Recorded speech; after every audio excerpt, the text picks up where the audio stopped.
Un cordial saludo para todos. Les habla David Villán y les estoy invitando a compartir las perspectivas para los mercados accionarios en la primera semana de julio, segundo semestre del año, donde del 4 al 9 de julio tendremos una semana que inicia con un día festivo en Estados Unidos, pero que sigue con datos importantes que darán un nuevo comportamiento a los principales activos y en este caso a los activos del mercado accionario. Básicamente, el resumen de la semana está dado en que todas las bolsas recuperaron las pérdidas con las que habían iniciado la semana anterior, sobre todo específicamente el día viernes con la noticia del Brexit. Y el movimiento alcista está asociado básicamente a las perspectivas de los bancos centrales de inyectar liquidez a los mercados accionarios o a los países. Y de esta manera estas perspectivas de mayor liquidez han sido un driver importante para el crecimiento de la renta variable a nivel internacional. Es así como por el lado de la Fed las probabilidades de subida de tasas son bajas en el año y se han movido estas probabilidades más para el próximo año asociadas al escenario del riesgo y del panorama internacional. Este escenario de riesgo y de panorama internacional precisamente también ha generado un retroceso importante en los rendimientos de los principales bonos en Estados Unidos, llegando a niveles récord y percibiendo con ello unas perspectivas de riesgo internacional altas. Estas perspectivas que también generan unas bajas probabilidades de incremento en la tasa de la Fed son un driver importante y un driver alcista para los mercados accionarios, principalmente en Estados Unidos, y en donde esperamos un dólar que se mantenga, que se podría mantener débil, generando también perspectivas para los mercados emergentes. Es así como precisamente los mercados emergentes han visto un crecimiento en la semana y han generado una reacción que nos da una idea también de reacción alcista. Vamos entonces al primer tema de la semana y es el comportamiento de la renta variable a nivel internacional. La foto que ven ustedes en el mapa nos muestra el resumen semanal de todos los activos que estamos mencionando.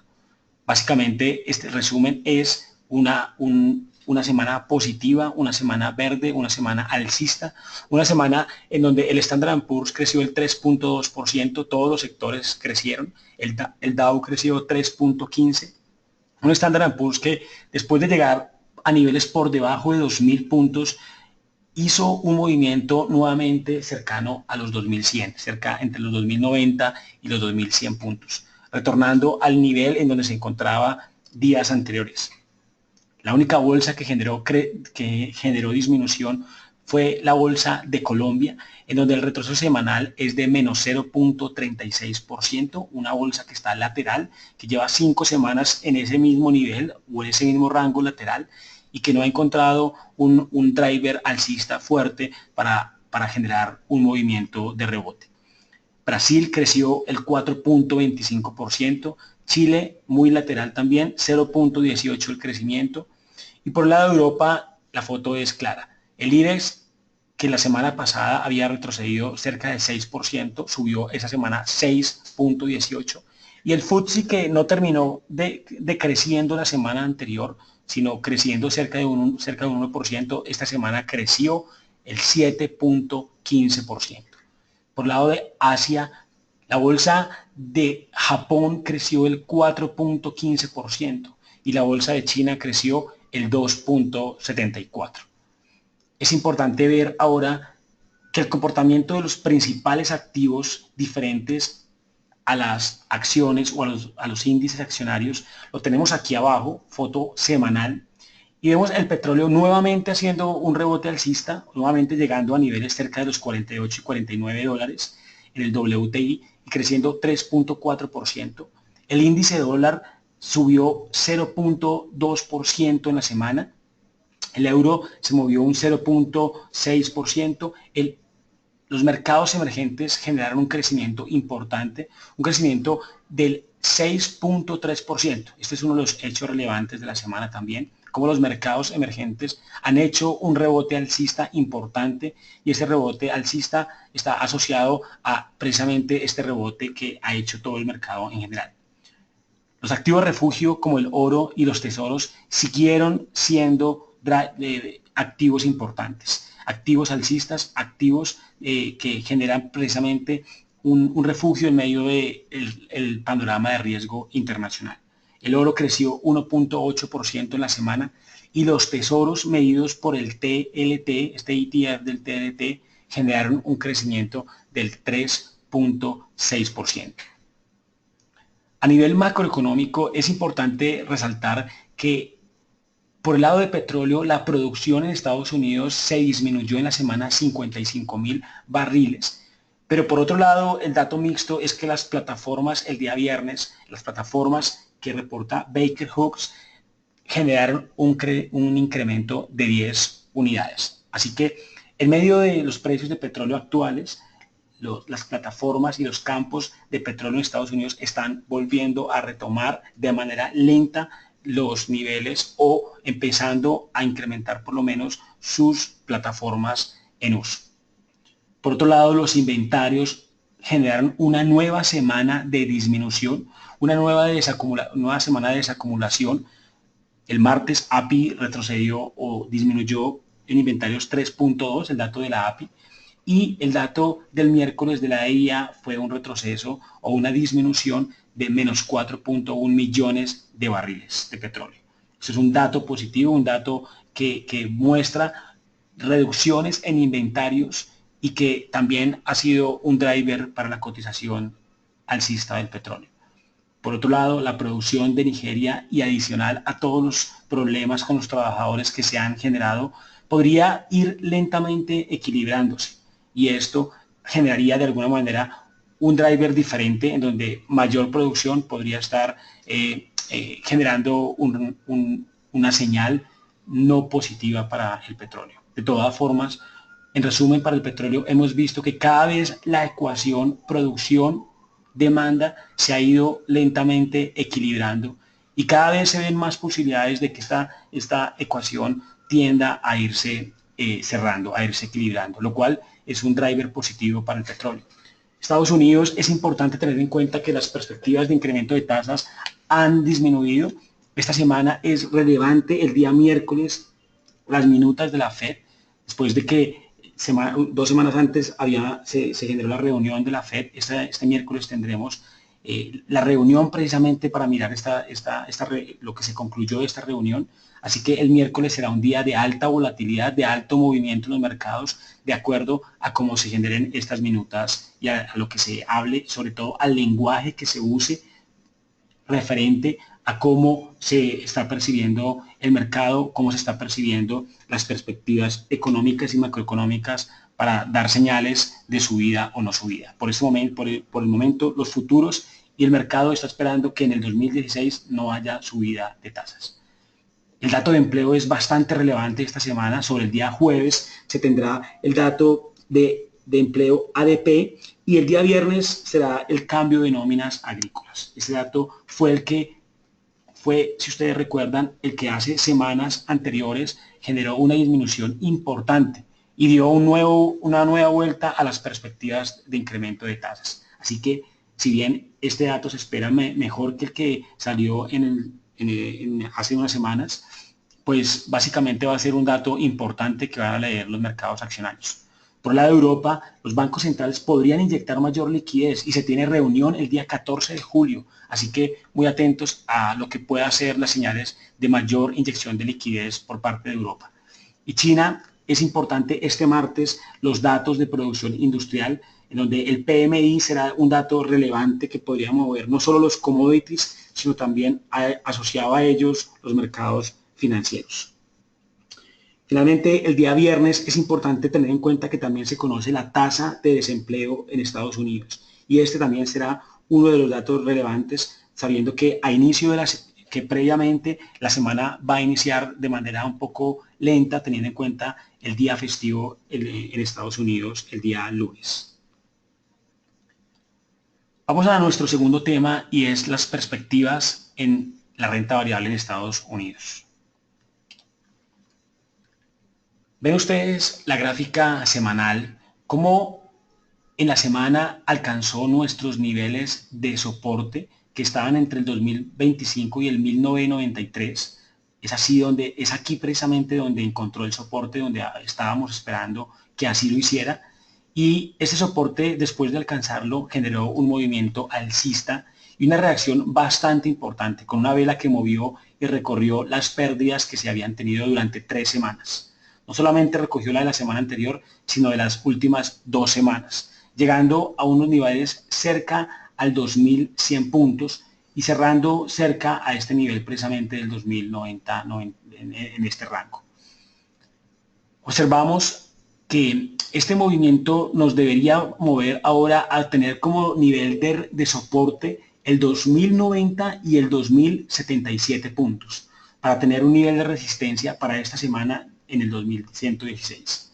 Como les decía anteriormente, lo más importante de la semana va a ser las minutas de la Fed el día miércoles y el dato de empleo entre jueves y viernes, que van a darle movimiento y volatilidad al mercado. Esta gráfica que ven a continuación nos muestra por un lado el Standard & Poor's y por otro lado el VIX. Empecemos a hablar por el de la derecha. Veamos cómo el Brexit generó un movimiento en el VIX importante. Saben ustedes que este VIX nos habla de una medida de volatilidad, una medida de riesgo, y vemos cómo el riesgo y el panorama de riesgo se incrementó hasta niveles bastante altos, que no se habían visto en los últimos semanas, en los últimos meses. Después de esta noticia del Brexit, precisamente este indicador de volatilidad hizo un retroceso importante y sobre todo más fuerte que superando el punto donde inició el crecimiento de esta volatilidad y llegando a niveles todavía más bajos que dan una idea de una menor percepción de riesgo. Y esto obviamente es un driver positivo para la renta variable. Es así como en Estados Unidos el Standard & Poor's, como vemos acá, teníamos a inicios o más bien a finales de junio y previo al Brexit un movimiento relativamente alcista, con una tendencia alcista que no tenía un respaldo muy fuerte en volumen, como lo vemos en la parte de la gráfica inferior. Sin embargo, cuando se produce la noticia del Brexit y todo lo que desencadenó, se generó un movimiento bajista relevante e importante. Y también relevante e importante porque fue respaldado con volumen. Vean ustedes abajo cómo esta gráfica del volumen nos evidencia que este movimiento evidentemente se generó con volumen. También hubo un movimiento con volumen relevante cuando el índice dejó de caer y cuando hizo un primer rebote alcista. Aquí se produjo volumen. Sin embargo, el movimiento de la semana que acaba de pasar, que nos llevó a un movimiento alcista importante, es relevante destacar que este movimiento alcista no fue respaldado con volumen. Es decir, vemos acá esta parte por el lado de abajo, cómo los volúmenes no respaldaron este movimiento alcista y cómo fue un índice que se movió bajo una menor perspectiva de riesgo, pero no con un volumen relevante e importante. Esto nos deja ver que de todas formas la señal alcista no es del todo fuerte, no es del todo alcista con una intención de romper ya el nivel entre el 2100 y el 2120, que son niveles importantes. Nos podríamos acercar de acuerdo a cómo salgan las perspectivas de la Fed, las minutas y los datos de empleo del viernes, pero habría que ver cómo se van a mover el volumen también para tener presente que este nivel de resistencia importante se podría romper para ir a buscar nuestro target de 2016, que está ubicado en los 2.200 puntos. Esta es la variación semanal de los principales o de los sectores que componen el Standard & Poor's y vemos cómo todo estuvo positivo en la semana. El sector que más creció fue el Home Builders 4.7, Real Estate 4.6, Telecomunicaciones 4.1 y Utilities 4. Mientras que el que menos creció fue materiales 0.5, tecnología 2.5 y transporte 2.8. Vean ustedes cómo cada vez se ha ido moviendo más la variación anual hacia una medición positiva. Vemos que anualmente el sector que más ha crecido es utilities con el 25%, telecomunicaciones con el 19% y real estate con el 16%. Mientras que los sectores que más han retrocedido pero que vienen recuperando pérdidas son precisamente el sector de transporte, el sector financiero y el sector de energía. 8.4 negativo, 7.9 negativo y 5.3 respectivamente para el de energía. Nuestra balanza de renta variable sigue un poco lateral, con unos niveles por el lado positivo y otros drivers por el lado negativo. A nivel positivo, como saben, la liquidez de bancos centrales, la baja en la perspectiva de subida de tasas de la Fed para el 2016 y los mejores precios de petróleo son parte de los drivers positivos para la renta variable en Estados Unidos. Por el lado negativo, China, en medio de la incertidumbre de su desestabilización económica, el dólar fuerte en el largo plazo que al final disminuye las exportaciones y afecta ingresos internacionales de compañías, es un riesgo, el cual depende también mucho de cómo se generen las perspectivas de incremento de tasas de la Fed. Una menor financiación o un déficit en financiación corporativa, la cual un flujo de caja, donde el flujo de caja es menor al plan de inversiones y a los dividendos que pagan las empresas, así que corporativamente no se viene generando una foto del todo positiva a nivel de deuda corporativa y los márgenes de rentabilidad también corporativos no han sido los mejores.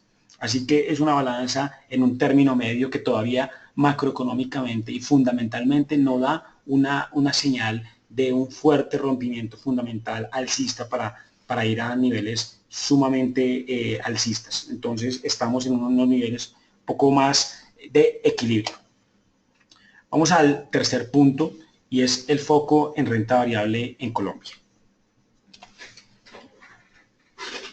La lateralidad es la palabra que domina la gráfica que vemos semanal en la renta variable en Colombia.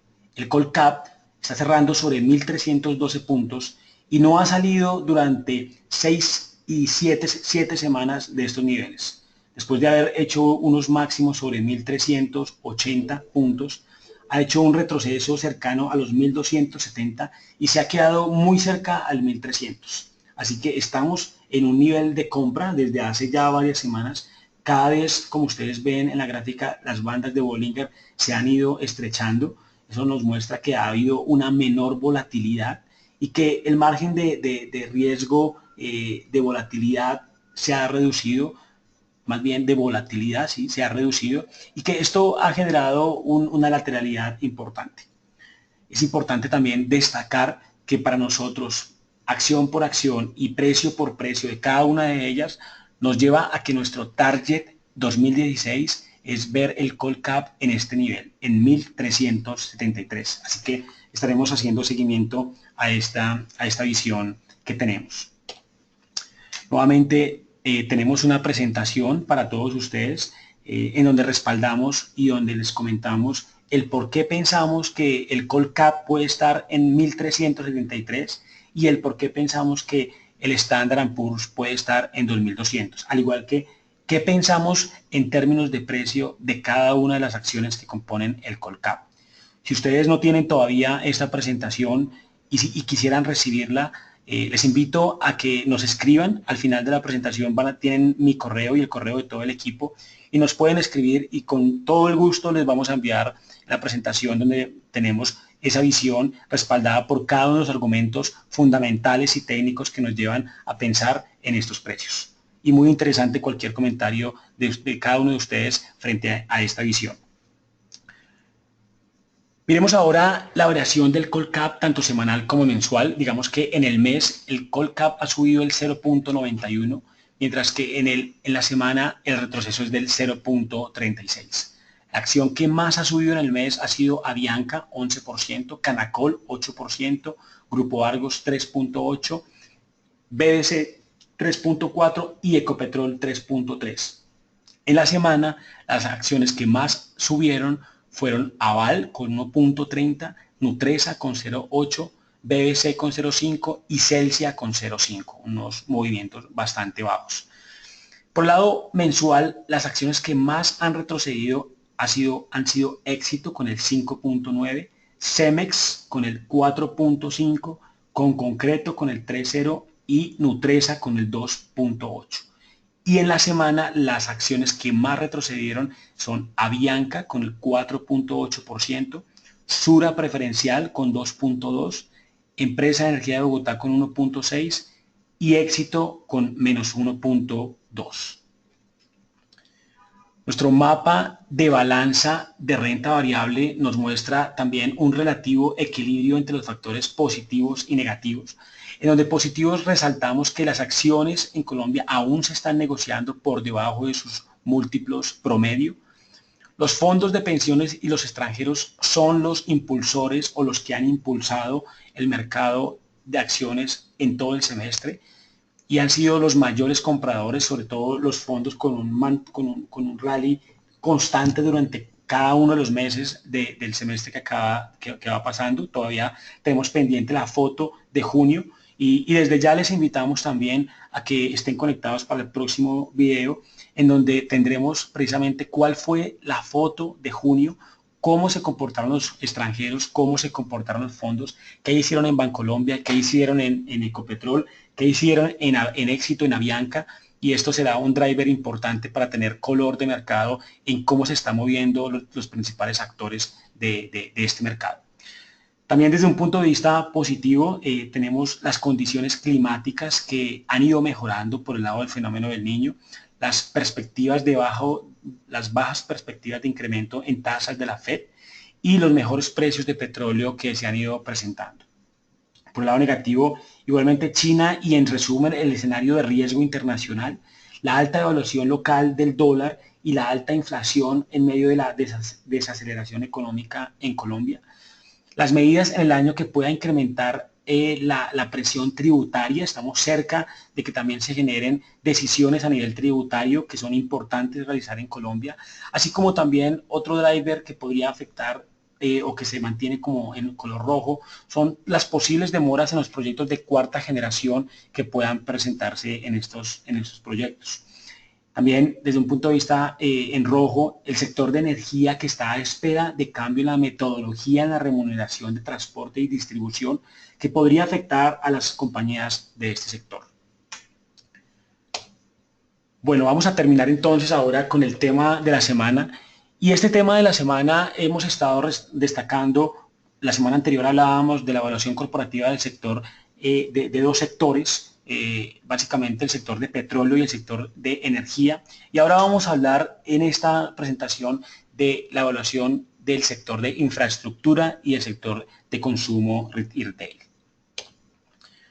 Veamos aquí precisamente el sector de infraestructura. Ustedes saben que aquí en la parte inferior están descritos a qué hace referencia cada uno de los ítems que mencionamos acá, utilidad, margen, estructura de capital, así que aquí está explicado el detalle. Y aquí tenemos una medición en donde estamos comparando básicamente un periodo con otro para evaluar qué tanto ha crecido o qué tanto no ha crecido un ratio determinado. La foto general del sector de infraestructura, como ustedes la ven, es positiva. Es un sector que ha venido generando un crecimiento, es un sector que ha venido generando unas mejores perspectivas, pero que también obviamente tiene algunos puntos particulares en cada compañía por analizar. Miremos entonces Cemex, cómo la utilidad operacional creció de un año al otro año, primer trimestre de 2016 a primer trimestre al anterior trimestre del año anterior, el primer trimestre de 2015, creció 19%, la utilidad neta creció 32.4% y el EBITDA creció 17%. El margen operacional que relaciona la utilidad operacional con los ingresos pasó del 24.9 al 26.2. El margen neto pasó del 12.4 al 14.3 y el margen EBITDA pasó del 31.8 al 32.7. Este margen EBITDA que relaciona el EBITDA en relación a los ingresos. Así que márgenes de rentabilidad mejores y cifras operacionales netas y EBITDA mejores año con año en Cemex. Por el lado de la estructura de capital, nos muestra una estructura de capital aún saludable, 36.5, Esto relaciona la deuda en relación a la deuda más el patrimonio y nos da una idea de que el endeudamiento de Cemex desde este punto de vista todavía tiene un espacio de equilibrio. Deuda sobre EBITDA, una medición de 1,87, una medida positiva, y una medición de liquidez a corto plazo, activo corriente sobre pasivo corriente bajo, que es el punto que se ve aquí en rojo de todos los resultados como la liquidez. Es importante tener en cuenta que algo que presiona a Cemex Latam Holding es la deuda, y precisamente no solamente la deuda, sino el tema de la tasa de cambio. Así que en medio de que la tasa de cambio tenga una perspectiva alcista, pues es un driver no positivo para Cemex, y en la medida en que la tasa de cambio tienda a tener un retroceso, podría ser un mejor movimiento o un mejor resultado financiero para la compañía. Recuerden que nuestra perspectiva es ver el dólar peso por debajo incluso de los 2.800 pesos. Así que esto podría ser un símbolo o una señal positiva para la empresa. Grupo Argos, que tiene una composición importante perdón, aquí Semargos es la siguiente, Semargos. Semargos ha venido creciendo, ha venido generando un mejor comportamiento, ha venido creciendo en sus márgenes. Miren ustedes cómo la utilidad operacional creció el 57% trimestre versus este trimestre que acaba de pasar, año con año. Utilidad neta creció el 55% y EBITDA creció el 38.4%. A nivel de márgenes, margen operacional pasó del 10.1 al 11.8. El margen neto pasa del 4.8 al 5.5, no es un margen tan alto, sí mejoró, pero no es un margen tan alto. Y el margen EBITDA pasa del 18.6 al 19.2. Ustedes pueden hacer también comparación empresa con empresa para evidenciar un poco también cómo se ve esto a la luz de comparar empresa con empresa. Ahora, por el lado de estructura de capital, un nivel de 41% todavía alcanza a ser un nivel estable, un nivel saludable. Ya empieza a estar con unas señales de ponerle cuidado, pero una estructura de capital que todavía se ve con unos niveles estables. Una relación deuda-EBITDA un poco alta, 3.6, y una relación de liquidez baja, con 0.78. Por el lado del Grupo Argos, que tiene una composición alta en Semargos y también importante en Celsia, en el sector de energía, pues ha tenido un comportamiento también de destacar. La utilidad operacional del 2015 versus a la del 2016 creció trimestre a trimestre 75%, la utilidad neta crece 148% y el EBITDA crece 43% en este margen comparable. Ahora, a nivel de rentabilidad, el margen operacional pasa del 13 al 14.9, el margen neto que se ve bajo pasa del 3.5 al 5.6 y el margen EBITDA retrocede del 25.4 al 23.7. La estructura de capital ya empieza a ser alta, 47.4, todavía está en unos niveles que todavía alcanza a estar con margen de maniobra, así que empieza a está en el inicio de los niveles de tenerle cuidado, pero todavía alcanza a estar en niveles de inicio que se perciben con una señal de interrogación, pero que todavía nos dan una idea relativa de estabilidad.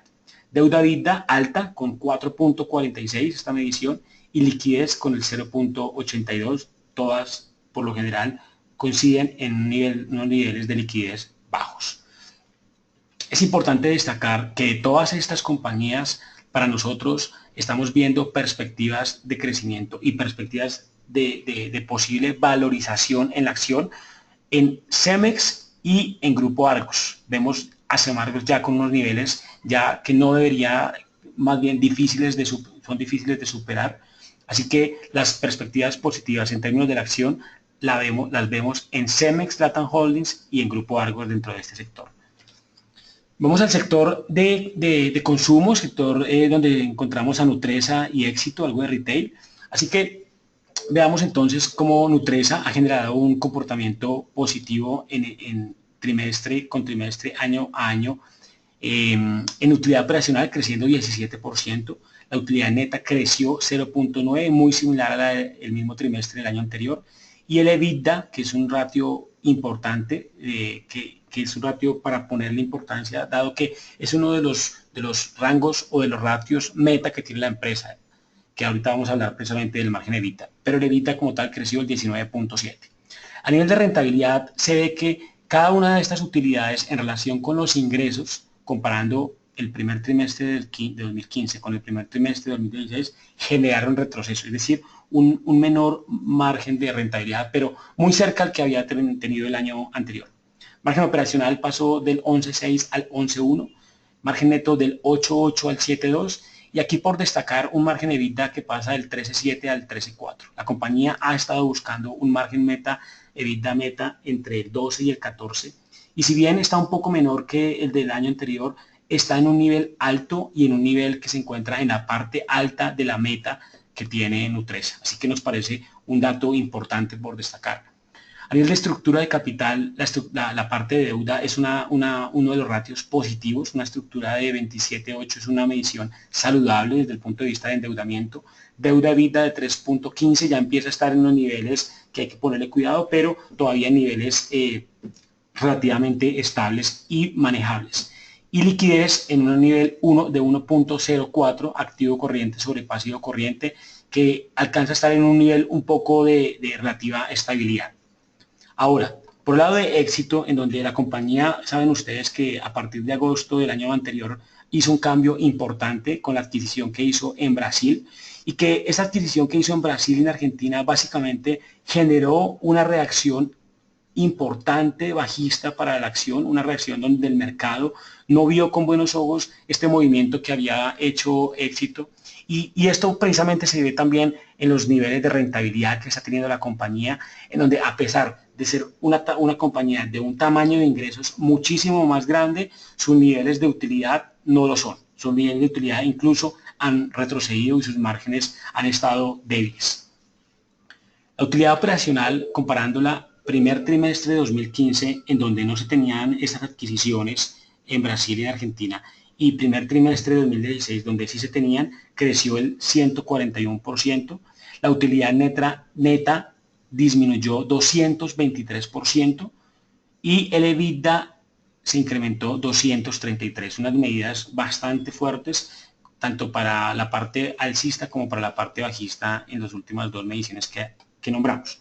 Ahora, importante ver la parte de rentabilidad, y nos parece importante porque es ver cómo estaba la empresa antes de la adquisición y ahora después de estas adquisiciones. Vean ustedes cómo antes de la adquisición el margen operacional, es decir, la utilidad operacional en relación a los ingresos, era ya muy baja, 2.9, y ahora ha bajado más, al 1.2%. El margen neto era bajo, el utilidad neta en relación a los ingresos, 2.7%, y ahora con las utilidades reportadas, pues ha bajado al menos 0.6%. Es decir, los márgenes ya venían bajos y con las adquisiciones se han deteriorado aún más. El margen de EBITDA pasa del 5.8 del año anterior a el 3.2 en el último periodo reportado. Entonces, un negocio más grande pero con una menor rentabilidad, y eso se ha visto reflejado en la acción. Estructura de capital ya llega a éxito a un nivel bueno, a un nivel relativamente saludable, un nivel donde empieza a tener una mejor funcionamiento desde el punto de vista de eficiencia, de estructura de capital y de deuda, teniendo en cuenta que éxito anteriormente tenía una deuda casi nula, pero ahora para financiar sus operaciones de adquisiciones adquirió una deuda importante, y eso desde el punto de vista de estructura de capital se ve como una estrategia mejor para mejorar precisamente la estructura de capital.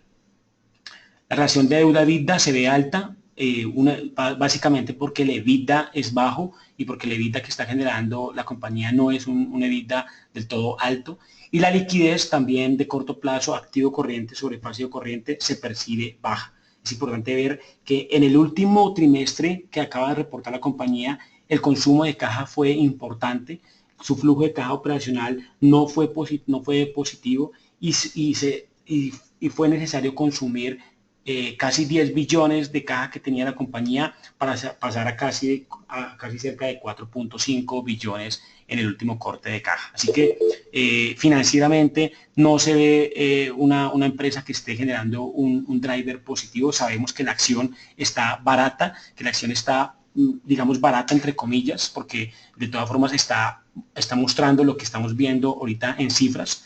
Así que por más de que ya no sea el precio de 30.000, sino más bien el precio de 14.000 ahora, pues no es tan barata como el mercado de todas formas lo podría pensar. No estamos viendo perspectivas en ninguna de estas dos acciones ya desde el punto de vista de recomendación. Éxito nos parece una acción que ha tenido un perfil de riesgo alto, que los fondos de pensiones la están vendiendo, que se ha visto más un offer y una posición de venta que un driver comprador a pesar del precio en el que se encuentra. Así que niveles entre 14.000 y 13.500 son posibles para Éxito y no vemos un upside importante en esta compañía. Por el lado de Nutresa, vemos que ya el precio como tal está a un valor alto. A la compañía le queda un 2 o un 3% más de upside frente al precio actual. Así que es más nuestra recomendación buscar un upside adicional para liquidar y vender que buscar niveles de compra actualmente dentro de Nutresa. Bueno, espero que este análisis les haya servido, haya contribuido a su opción para poder tomar una opción de inversión. Y esperamos que cada uno de los resúmenes que hemos dado de cada uno de los países también contribuya a definir cómo terminó la semana y a tener las perspectivas para iniciar esta nueva semana. Ya saben ustedes que nuestros correos están aquí abajo, nos pueden escribir. En todos los temas que les fui hablando ha habido algunos documentos que hemos realizado, así que cualquier documento que quieran respecto a lo que les fui comentando durante el video, pues me pueden escribir y con todo gusto les voy a enviar el material de regreso. No olviden finalmente que si desean compartir este video para nosotros sería muy bueno, para que otras personas también conozcan de lo que estamos viendo en el mercado y podamos también tener un punto de vista para que podamos compartir con otros clientes y con otros usuarios. Muchas gracias a todos ustedes y les deseo un feliz inicio de semana. Muchas gracias.